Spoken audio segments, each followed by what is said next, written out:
É inegável que algo estranho está acontecendo, os ventos estão mudando, as placas tectônicas estão se movendo. Ao longo desses últimos anos, nessa nova ditadura que a gente vive, também conhecida como democracia relativa, tem uma justiça relativa. E essa justiça relativa transformou o ato de um parlamentar como se fosse um crime.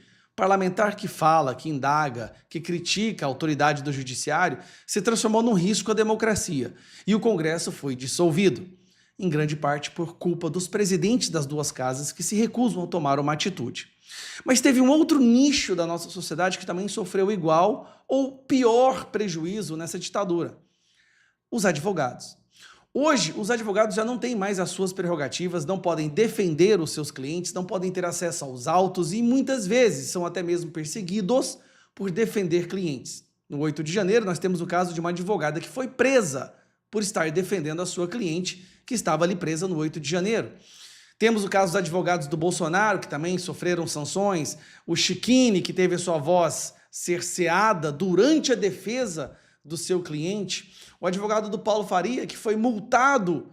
Então, assim, ser advogado no Brasil hoje é quase tão humilhante quanto ser um deputado federal e senador, graças ao nosso judiciário. E quem poderia ter feito alguma coisa nunca fez nada. A OAB, que cobra caro todos os anos para cada advogado poder advogar, não faz nada, ignora. Não só isso, muitas vezes bate palma e sai em defesa do que o Alexandre de Moraes está fazendo. Olha o nível da humilhação que os advogados do Brasil estão passando. Nós chegamos no ápice dessa humilhação quando um ex-presidente da OAB disse isso aqui, ó. Quem é o ex-presidente da OAB que pediu bala na nuca para Bolsonaro? Felipe Santa Cruz. Ele foi presidente da OAB, justamente nesse período em que os advogados no Brasil foram igualados a lixo, a escória, e perderam suas prerrogativas. Ele fala que o Bolsonaro deveria receber uma bala na nuca. A situação ficou tão ruim, mas tão ruim, que os advogados finalmente, a Ordem dos Advogados do Brasil, finalmente decidiram esboçar uma reação, que é essa que eu trago para vocês agora. Eu vou te contar agora, obrigada novamente, Clarissa, que a Ordem dos Advogados do Brasil, a OAB, divulgou...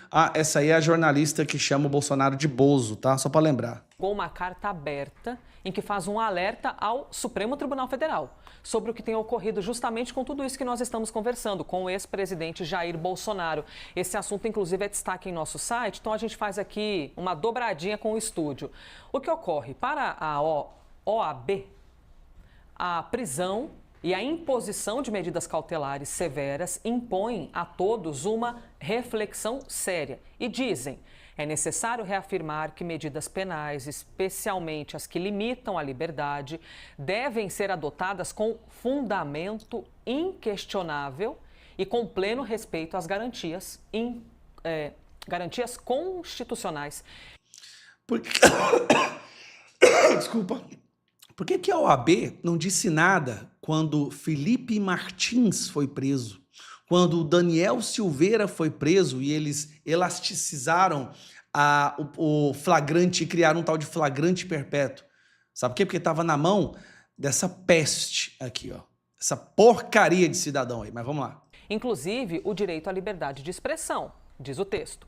No documento... Não, eu não acredito que eu vi isso. A OAB defendendo a liberdade de expressão? Não é possível. A ordem fala que em zelar, né, para que qualquer cidadão seja julgado conforme o devido processo legal. Sem isso, abrem-se precedentes perigosos que podem amanhã atingir qualquer direção político-ideológica. Segundo a ordem ainda, a atuação do Supremo deve seguir os princípios que sustentam a própria democracia. Fundamental, dizem... Peraí, OAB, o Alexandre de Moraes soltou centenas de ordens de censura derrubadas de perfis sem fundamentação nenhuma. E agora vocês acordaram para a vida? Tudo bem, não tem problema. A gente recebe. Abre aspas. Fundamental o respeito às prerrogativas da advocacia, como o sigilo profissional, o acesso pleno aos autos dos processos e a sustentação oral síncrona.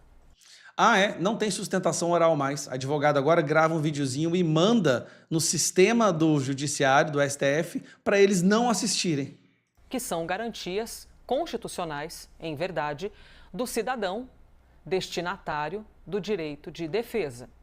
Fecha aspas. Expusemos aí, portanto, para vocês essa carta que foi feita pela Ordem dos Advogados do... Uma carta atrasada talvez uns 6 anos, mas querendo ou não, bem recebida. Está na hora de todas as organizações, todas as ordens, associações, todos os grupos, todo o povo brasileiro se unir contra essa ditadura. Eles estão enfraquecidos nesse momento, já estão abandonando o ditador maior que o Alexandre de Moraes. Barroso já cogita até sair do STF para ver se evita Magnitsky, mas não vai evitar, ele participou da interferência nas eleições, isso aí está comprovado documentalmente. Mas finalmente a OAB reagiu. A OAB que deixou o advogado hoje no Brasil virar um lixo. A maior reclamação dos advogados hoje era que eles queriam dinheiro de volta que eles gastaram nas mensalidades das suas universidades, porque nada do que lhes foi ensinado existe ou é aplicado hoje. Hoje o que é aplicado é o que está na cabeça careca do Alexandre de Moraes. Não existe mais Constituição. O que existe é que o Alexandre de Moraes interpreta. Aí ele interpreta flagrante perpétuo, ele interpreta que agora a delação basta sem prova nenhuma, ele interpreta que pode dar prisão preventiva ou prisão domiciliar sem passar pela turma, sem ser provocado pelo Procurador-Geral da República, ele interpreta que pode censurar milhares de pessoas sem fundamentação.